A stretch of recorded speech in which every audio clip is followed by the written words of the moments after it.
बिस्मिल्लाहिर्रहमानिर्रहीम। Welcome to shine force academy. Next test हम start करेंगे। आज फिज़िक्स का टेस्ट नंबर 2 है, ठीक है, सीरीज़ का।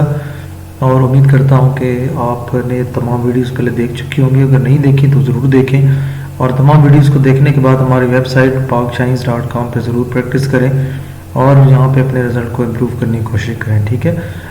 टेस्ट जब ख़त्म हो जाए तो दोबारा रीस्टार्ट करें, आपको नए क्वेश्चंस मिल जाएंगे। अगर क्वेश्चंस रिपीट होने लग जाएं तो मुझे मैसेज ज़रूर कर दीजिएगा ताकि मैं इसको ठीक कर दूं, क्योंकि कैचेस बन जाते हैं और जिसकी वजह से क्वेश्चन रिपीट होना शुरू हो जाते हैं, ठीक है। तो इस वजह से जब भी रिपीट हो तो मुझे ज़रूर एक मैसेज कर दिए करें ताकि मैं इसको ठीक कर दूँ, ठीक है। अदरवाइज़ आप जब भी रीस्टार्ट करेंगे आपको नए क्वेश्चंस मिलेंगे, ठीक है। तो ये आपने उस वक्त तक प्रैक्टिस करनी है जब तक आपका रिजल्ट 100% के करीब नहीं जाता, ठीक है।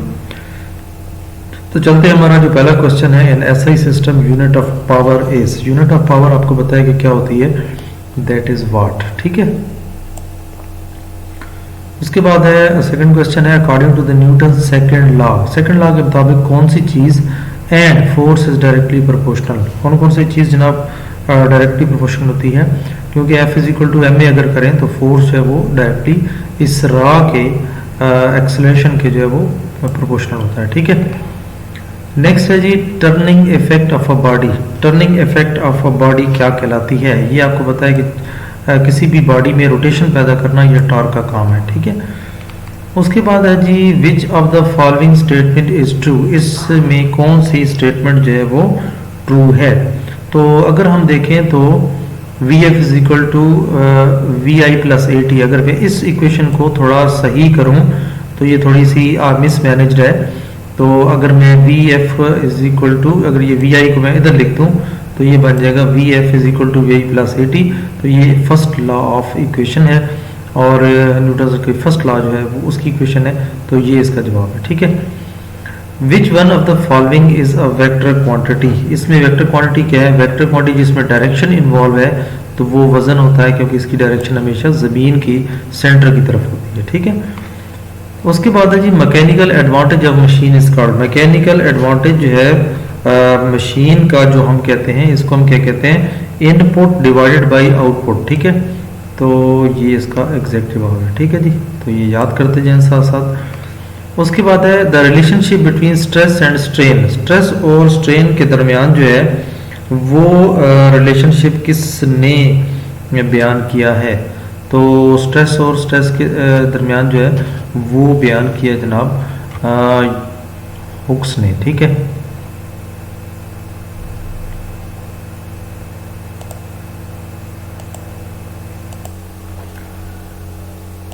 ठीक है जी, आपको समझ आ गया होगा कि इसका हुक्स लॉ है, ठीक है। तो ये जनाब आपने हुक्स लॉ को टिक कर लेना है, ठीक है।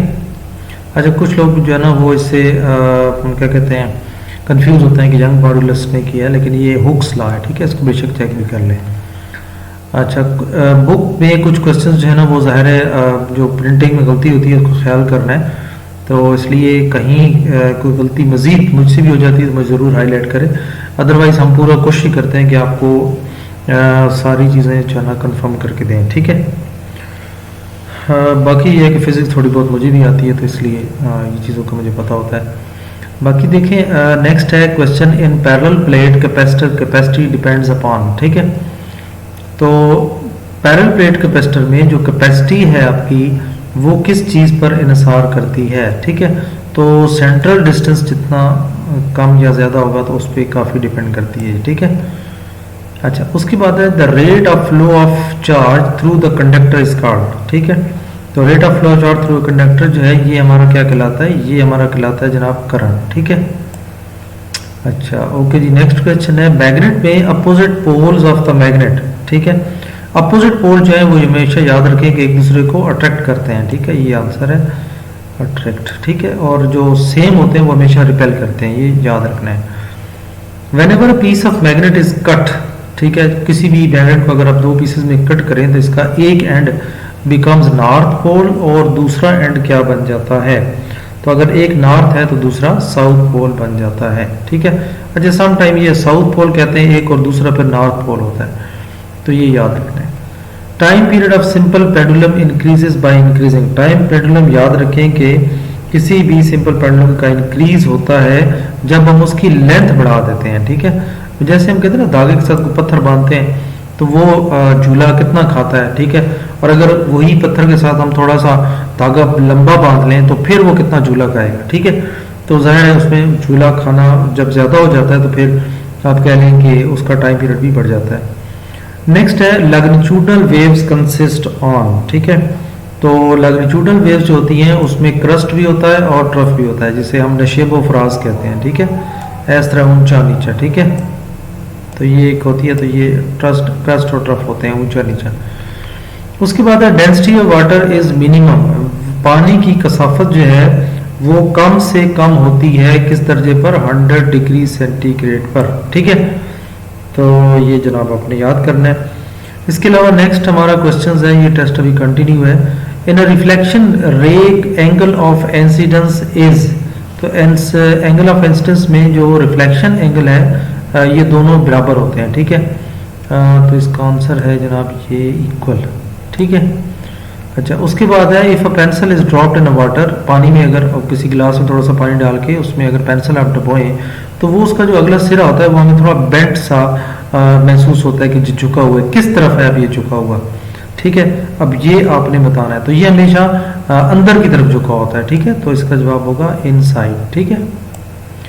उसके बाद है density of water is maximum, पानी की कसाफत जो है वो मैक्सिमम किस डिग्री सेंटीग्रेड पर होती है, तो ये याद रखें ये 4 डिग्री सेंटीग्रेड पर मैक्सिमम होती है। उसके बाद है जी लेजर, लेजर क्या है, कौन से पार्ट ऑफ फिजिक्स है, तो लेजर जो है ये एटॉमिक पार्ट है, जाहिर है एटॉमिक जैसे कहते हैं ना एटॉमिक एनर्जी में शुआएं होती हैं, तो इसलिए ये एटॉमिक पार्ट है। If we want to calculate the correct value of length up to 0.01 centimetre, तो अगर हम 0.01 सेंटीमीटर तक एग्जैक्ट मालूम करना चाहते हैं तो हम कौन सा आला इस्तेमाल करेंगे, तो उसके लिए हम वर्नियर कैलिपर इस्तेमाल करते हैं, ठीक है। उसके बाद है द वैल्यू ऑफ जी, तो वैल्यू ऑफ जी जो है वो कौन सी होती है, 9.8 मीटर पर सेकेंड स्क्वायर, ठीक है। तो बस मैंने भी कहीं 1998 में याद किया था, तो अभी तक देखिए याद है। The work done due to motion of body is called, ठीक है। तो जो due to motion of the body होती है उसको हम हमेशा हरकी तवानाई कहते हैं, काइनेटिक एनर्जी, और जो due to position of the body होती है उसे हम पोटेंशियल एनर्जी कहते हैं, ठीक है। सीसा, सीसा जो है ये कौन सी काइंड ऑफ लीवर है, तो लीवर की ये फर्स्ट एग्जाम है, ठीक है। तो ये 3 अकसाम है लीवर की, तो ये ज़रूर आपने डिटेल में हमारे नोट्स में पढ़ लेना है, ठीक है। हमारे नोट्स पे अगर देखना हो तो जो वेबसाइट हमने दी हुई है उस पर भी आप कर सकते हैं, और अगर आपको कोई भी नोट्स चाहिए तो आप लिखा करें नोट्स ऑफ फिजिक्स बाय पाक शाहीन या बाय शाहीन फोर्सेस एकेडमी, तो कहीं ना कहीं जहाँ भी हमारे होंगे नोट्स वो आपके सामने आ जाएंगे, ठीक है, जिनकी तरह। तो जो लिंक आएगा pakshines.com का उसको ओपन करें तो वहाँ पे आपको मिल जाएंगे, ठीक है। जहाँ पे आप फिजिक्स के टेस्ट करते हैं उसके नीचे भी अगर देखें तो एक लिंक दिया होता है, वहाँ पे भी आप क्लिक करें तो आपको लिंक नोट्स मिल जाएंगे, ठीक है।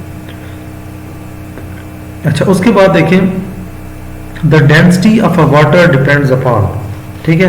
तो डेंसिटी ऑफ वाटर जो है किस चीज़ पर डिपेंड करती है, तो ये याद रखें कि ये मास पर डिपेंड करती है, ठीक है। अच्छा जी, the motion which is repeated in periods, जो कि पीरियड्स में मतलब मुख्तलिफ वक्फों में दोहराई जाती है, तो उसे हम कहते हैं हमेशा पीरियोडिक, ठीक है। अच्छा, वो कौन सी चीज़ है, is one of the important example of resonance, resonance की एक बड़ी अहम मिसाल है कि रेजोनेंस होता क्या है, गमक जिसे उर्दू में कहते हैं, कि एक आवाज़ जब बंद कमरे में आप आवाज़ देते हैं ना तो वो थोड़ी देर बाद फिर आवाज़ वापस आपको सुनाई देती है, तो वो टकरा के फिर वापस आती है, ठीक है। तो इस तरह झूला भी एक ऐसा चीज़ है जो रेजोनेंस की तरह काम करता है, कि जो अगर आप इसको झूला झूले तो ये आगे जाके फिर वापस आपके पास आ जाता है, ठीक है। तो स्टूडेंट्स ये था आज का हमारा जो टेस्ट था फिजिक्स का, टेस्ट नंबर 2 ये कंप्लीट हुआ। तो इंशाल्लाह नेक्स्ट वीडियो में मिलेंगे जल्दी इंशाल्लाह, और अगर आपने बाकी वीडियोस नहीं देखी तो ज़रूर देखें और चैनल को जल्दी से सब्सक्राइब कर लें, लोगों को बताएं, उन गरीब लोगों को बताएं जो बेचारे फीस नहीं दे सकते, तो ये आपके लिए सदका जारी है।